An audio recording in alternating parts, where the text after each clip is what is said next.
माला की सास लीलावती स्वभाव की बहुत बुरी थी। वो अपने बेटे किशन की शादी एक अमीर परिवार में करना चाहती थी, पर किशन को माला से प्यार हो गया और उसने माला को अपनी पत्नी बना लिया। किशन जरूरी काम से दूसरे गांव गया हुआ था। वहां किशन की तबीयत अचानक बिगड़ गई, जिस कारण किशन कुछ दिन माला के घर पर ही रहा था। तब माला और उसके बूढ़े पिता ने किशन की खूब देखभाल की थी, इसीलिए किशन को माला का स्वभाव बहुत अच्छा लगा था। किशन को माला की सच्चाई पता थी कि माला बचपन से बोल नहीं सकती, वो गूंगी है, पर किशन को फिर भी इस शादी से कोई ऐतराज नहीं था। उसने कलावती को शादी के लिए तो मना लिया, पर कलावती एक गूंगी बहू के आने से नफरत से भरी हुई थी। माँ, भैया ने तो हद ही कर दी, तुम्हारे तो सारे सपनों पर पानी फिर गया। भैया एक तो गूंगी बहू ले आए, ऊपर से गरीब, अपने साथ दहेज में एक अंगीठी उठा लाई है। मुझे तो लगता है कहीं अंगीठी जलाकर हमें ही ना उसकी आग पर सेक दे। अरे तू चुप कर, फालतू की बातें मत बोल। इसे तो मैं ऐसे रखूंगी जैसे घर के नौकर भी नहीं रखे जाते होंगे। मैंने उसे आते ही घर के सारे काम करने में लगा दिया है। बस कुछ दिनों की बात है, अपने आप ही परेशान होकर मेरे बेटे को छोड़कर चली जाएगी। मैं इसे इतना तंग कर दूंगी। लीलावती ने सोच लिया था कि वो माला के जीवन को दुखों से भर देगी, इसीलिए वो उसे बहुत तंग करती थी। सारा दिन घर के काम करवाना, कोई काम ना हो फिर भी जबरदस्ती उस पर काम का बोझ डाल देना। माला कपड़े धोकर थोड़ी देर पहले ही सूखने डालकर आई थी। वो कुछ बोल नहीं सकती थी। इस बात का फायदा उसकी सास ने उठाया और धुले हुए कपड़ों पर धूल लगाकर फिर से माला को धोने के लिए बोला। ऊ ऊ, अरे गूंगी कहीं की, ये ऊ क्या कर रही है? ये देख, इन पर धूल मिट्टी लगी है। अब तू इन कपड़ों को फिर से धो। पता नहीं कैसे काम करती है। और जल्दी जल्दी सारे कपड़े धोकर शाम के खाने की तैयारी कर लेना। हमारे यहाँ 7 बजे खाना खा लेते हैं। जब से तुम आई हो खाना हमें देर से मिल रहा है। माँ, भाभी बहुत फीका खाना बनाती है, इनको बोलो थोड़ा मिर्च मसाले वाला बनाए करे। और आज मेरा बढ़िया पूड़ी पकवान खाने का बहुत मन है। हाँ तो कोई बात नहीं, ये बना देगी। वैसे भी कौन सा कोई काम करती है। आधे घंटे में कपड़े धोकर सूखने डाल और उसके बाद अगले आधे घंटे तक खाना तैयार हो जाए। माला की सास और उसकी ननद उस पर हुक्म चलाकर कमरे में चली गई। माला ने धुले हुए कपड़ों को फिर से धोया। उसके बाद उसने ढेर सारा खाना भी बनाकर तैयार किया। माला बोल नहीं पाती थी, इसलिए उसके पति को इस बात का पता ही नहीं चलता था कि उसके पीछे से उसकी माँ और बहन उसकी पत्नी को कितना तंग करती हैं। किशन के आने के बाद वो दोनों जानबूझकर काम करने का बहाना करती और माला कुछ बोल नहीं सकती थी। माला जब उदास हो जाती तो अपने कमरे में जाकर उस अंगीठी के पास बैठ जाती। वो अंगीठी उसकी माँ की निशानी थी, जो उसके पिता ने उसे शादी के समय में दी थी।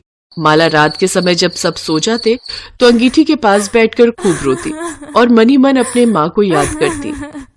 माँ, मैंने तो कभी किसी का बुरा नहीं चाहा। मैं तो सबको बहुत प्यार करती हूँ। मैं माँ जी की भी बहुत इज्जत करती हूँ, पर वो मुझसे कभी भी ठीक से बात नहीं करती। हमेशा मेरे साथ बुरा बर्ताव करती है। काश मैं बोल पाती तो मेरे साथ ये सब ना होता। माँ, मैं क्या करूँ? माँ, मैं तुम्हें बहुत याद कर रही हूँ। माला फूट फूट कर रोने लगती है। तभी अंगीठी में से तेज रोशनी निकलने लगती है और अचानक अंगीठी की रोशनी से माला की माँ की आत्मा प्रकट होती है। माला, रो मत मेरी बच्ची, मैं तुझे अपनी शक्तियों से आवाज दूंगी।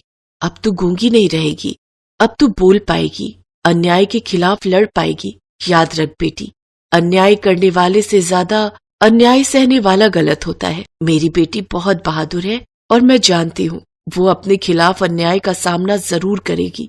मुझे माँ कहकर पुकारो बेटी, देखो तुम बोल पाओगी।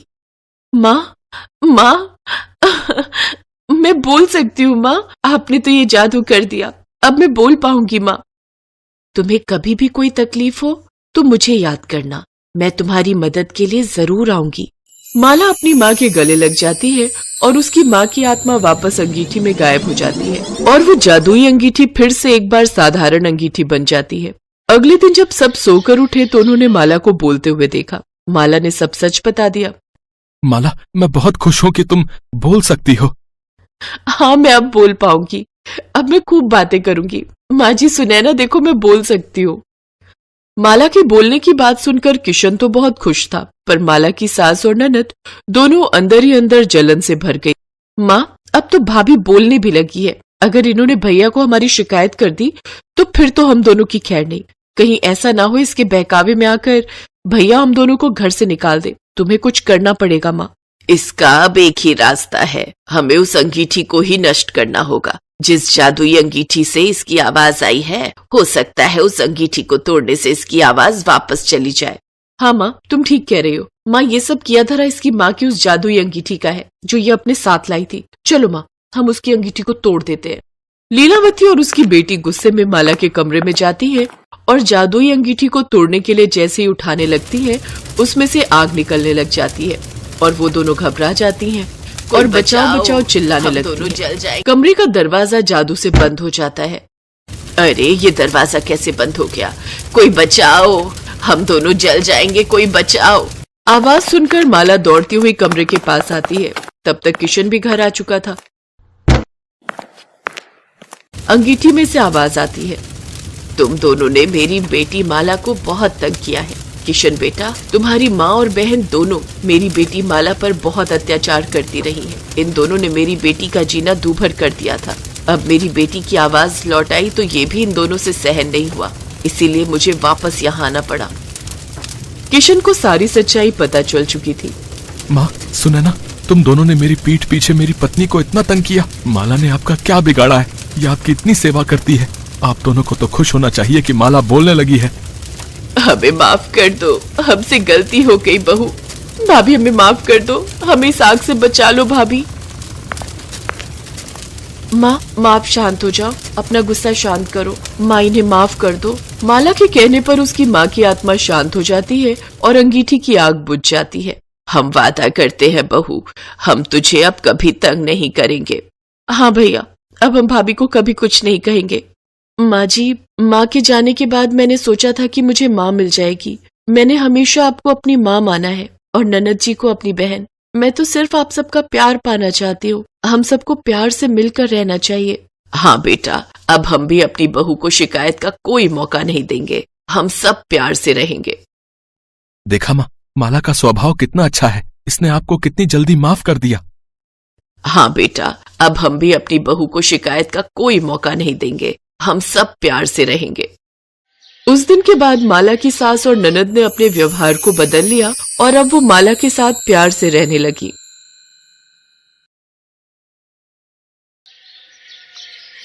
अनुराधा के पति का अचानक एक बीमारी से देहांत हो गया। 5 बेटियों की जिम्मेदारी अनुराधा पर आ गई। देख अनुराधा, अब हम तेरा और तेरी बेटियों का बोझ अब और नहीं उठा सकते। इन्हें ले और यहाँ से निकल जा। पर भाभी, मैं इन 5 को लेकर कहाँ जाऊंगी? मेरा कोई ठिकाना नहीं। माँ बापू भी गांव में चल बसे। इस घर से मेरी यादें जुड़ी हुई हैं। मैं इस घर में बहू बनकर आई थी। विनोद के जाने के बाद आप इतना क्यों बदल गई? बदलना पड़ा। हमारा दिमाग खराब नहीं है जो अपने पैरों पर खुद ही कुल्हाड़ी मार ले। अरे आने वाले समय में तेरी ये 5 बेटियां बड़ी होंगी तो तू तो इनकी शादी की जिम्मेदारी हमारे मत्थे मर देगी। चल निकल यहाँ से। रहम करो भाभी, इतनी रात में मैं अपनी बच्चियों को लेकर कहाँ जाऊंगी? ये ऐसे नहीं मानेगी। तू आगे से हट, इसे मैं धक्का देता हूँ। अनुराधा के जेठ जेठानी बड़ी क्रूरता से उसे उसकी बेटियों के साथ सड़क पर धक्का दे देते हैं। अब मैं इतनी रात में इन 5 को लेकर कहाँ जाऊं? मेरी मदद करो प्रभु।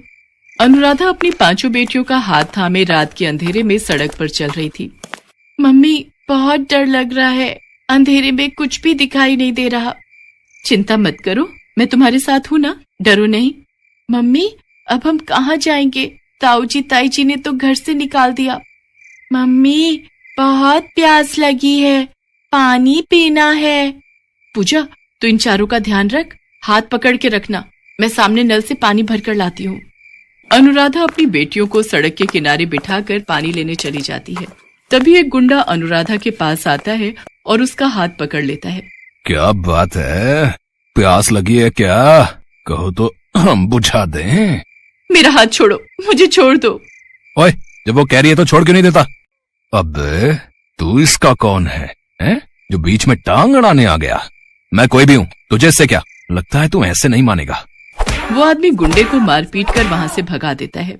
शुक्रिया भैया, आज आपने मेरी मदद की। इसमें शुक्रिया की कोई बात नहीं, ये तो मेरा फर्ज था बहन। अनुराधा अपनी बेटियों को लेकर जाने लगती है। तभी बहन, इतनी रात में तुम अकेली कहाँ जाओगी? यहीं पास में ही मेरी मौसी का घर है, रात वहां रुक जाना। बच्चियों के साथ अकेले रात में रहना खतरे से खाली नहीं। मम्मी, हम सबको भूख लगी है। चलो आओ, मौसी के घर चलते हैं, वहां सब पेट भर कर खाना। शुक्रिया भैया। वो आदमी अनुराधा और उसकी बेटियों को अपनी मौसी के घर ले जाता है। अरे आओ आओ बेटी, कितनी प्यारी और मासूम बच्चियां हैं। तुम्हारी कहानी सुनकर सचमुच मेरा भी दिल भर आया। कैसे निर्दयी लोगों की दुनिया बनती जा रही है। बेटी, तुम चिंता मत करो, तुम आराम से यहाँ जितने दिन चाहे रह सकती हो। मौसी जरा इधर आना, मैं कह रहा था बच्चियों को भूख। मौसी और वो आदमी बातें करने लगते हैं। कुछ देर बाद, माँ पानी पीना है, तुम यहीं पलंग पर बैठो, मैं लेकर आती हूँ। देखो मुन्नी बाई, बड़ी मुश्किल से ये चिड़िया और इसके चूजे हाथ में आए हैं। तुम्हारे तो दोनों हाथों में चांदी है, तुम अपनी दुकान आराम से चला सकती हो। बात तो तू ठीक कह रहा है, पर इसे शक तो नहीं हुआ ना कि ये कोठे पर लाई गई है और तू इसे और इसकी बेटियों को बेचने के लिए यहाँ लाए है? अरे नहीं मुन्नी बाई, बस अब तुम जल्दी से मेरे पैसे मुझे दो, मैं यहाँ से जाऊं। हाँ, ये आदमी मुझे यहाँ बेचने लाए है। नहीं, मुझे यहाँ से भागना होगा। मैं अपनी बेटियों के साथ कुछ गलत नहीं होने दूंगी। अनुराधा कमरे में जाती है। चलो बच्चों, हम यहाँ नहीं रुकेंगे, वो दरवाजा खुला है, एक एक करके तुम सब वहां से बाहर जाओ, आराम से, वो अंकल देख न पाए। अनुराधा अपनी बेटियों के साथ चुपके से भागती है, तभी उस व्यक्ति की नजर उन पर पड़ जाती है और वो उन्हें पकड़ने के लिए दौड़ता है। मुन्नी बाई, हमें इन्हें पकड़ना होगा। हे ईश्वर, मेरी मदद करो, मदद करो प्रभु, भागो मेरी बच्चियों, और तेज, हमें इनके हाथ नहीं आना। तभी अनुराधा देखती है सामने हनुमान मंदिर है और वहां घंटियों की आवाज आ रही है। चलो बच्चों, जल्दी से हनुमान मंदिर में चलते हैं, वहां हमें कोई कुछ नहीं कहेगा। अब हम लोग इन्हें नहीं पकड़ सकते, ये हनुमान मंदिर में चली गई है। किसी ने हमें वहां देख लिया तो पुजारी और सब लोग हमें पुलिस को पकड़वा देंगे। कैसी किस्मत खराब है, इस सौदा भी हाथ से चला गया है। चलो वापस चलते हैं। हे बजरंगबली, आज आपने मेरी और मेरी बेटियों की जान बचाई, आप धन्य है प्रभु। बजरंग बली तो शरण में आए हर भक्त की मदद करते हैं, यहाँ तुम्हें डरने की कोई जरूरत नहीं है। पर बेटी, तुम इतनी घबराई हुई क्यों हो? अनुराधा पुजारी जी को अपनी सारी दुख भरी कहानी बताती है। बेटी, तुम चाहो तो इसी हनुमान मंदिर में रहकर प्रभु की सेवा करो, यहाँ तुम्हें किसी प्रकार का कोई डर नहीं। पुजारी जी की बात सुनकर अनुराधा को थोड़ी तसल्ली होती है। उस दिन से अनुराधा अपनी पांचों बेटियों के साथ हनुमान मंदिर में ही रहने लगी। अनुराधा और उसकी पांचों बेटियां हनुमान मंदिर की सेवा करती थी। वहां की साफ सफाई, देखभाल, ये सब अनुराधा ही संभालती थी। एक दिन अनुराधा ने पुजारी जी से कहा, पुजारी जी, मैं सोच रही थी मंदिर के बाहर ही फूल माला और पूजा की सामग्री बेचने का काम करके थोड़े पैसे कमा लूंगी, ताकि अपनी बेटियों को स्कूल में पढ़ा लिखा कर उनकी शादी कर सकूं। ये तो बहुत उत्तम विचार है अनुराधा बेटी, मैं कल ही फूल वाले और पूजा सामग्री वाले की दुकान पर तुम्हें ले चलूंगा। वो तुम्हें उधार पर फूल माला और सामग्री दे देंगे। जो भी कमाई होगी उसमें से तुम उनके पैसे चुकाकर बाकी की कमाई अपने पास रख लेना। ऐसे ही धीरे धीरे तुम्हारा काम शुरू हो जाएगा। पुजारी जी अनुराधा को फूल माला और पूजा की सामग्री दिलवा देते हैं। अनुराधा मंदिर के बाहर ही फूल माला और पूजा की सामग्री बेचने लगी। अनुराधा ने अपनी बेटियों को एक सरकारी स्कूल में डाल दिया। अब उसकी बेटियां पढ़ने जाने लगी थीं। अनुराधा को हनुमान मंदिर में रहते हुए 15 साल बीत गए। अनुराधा की मंदिर के बाहर ही फूल माला और पूजा सामग्री की 2 बड़ी दुकानें थीं। मंदिर के पुजारी जी का निधन हो चुका था। अपने जाने से पहले पुजारी जी मंदिर का सारा कार्यभार अनुराधा को सौंप गए थे। अब मंदिर का सारा कार्यभार अनुराधा ही संभालती थी। अनुराधा की 5 बेटियां बड़ी हो चुकी थीं। अनुराधा को शहर में बहुत से लोग जानते थे और उसके अच्छे व्यवहार से सभी परिचित थे। अनुराधा को अपनी 5 बेटियों की शादी के लिए कोई परेशानी नहीं हुई। हनुमान जी के आशीर्वाद से अनुराधा की 5 बेटियां आज अपने ससुराल में सुखी थीं। कहते हैं ना, जिसका कोई नहीं होता उसकी रक्षा करने वाले स्वयं भगवान होते हैं। हेलो दोस्तों, कैसे हैं आप सब? हमारी कहानियाँ देखने के लिए हमारे चैनल को सब्सक्राइब कीजिए और हाँ, बेल आइकॉन पर क्लिक करना मत भूलिएगा।